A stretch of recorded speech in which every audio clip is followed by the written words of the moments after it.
இந்திய அரசியல் அமைப்பின்பால் உண்மையான நம்பிக்கையும் மாறா பற்றும் கொண்டிருப்பேன் என்றும் இந்திய நாட்டின் ஒப்பில்லாத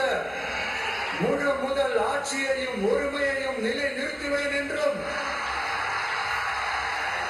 தமிழ்நாட்டு அரசின் முதலமைச்சராக உண்மையாகவும் உளச்சான்றின்படியும் என் கடமைகளை நிறைவேற்றுவேன் என்றும் அரசியல் அமைப்பிற்கும் சட்டத்திற்கும் இணங்க அச்சமும் ஒருதலை சார்பும் இன்றி விருப்பு வெறுப்பை விலக்கி பலதரப்பட்ட மக்கள் அனைவருக்கும்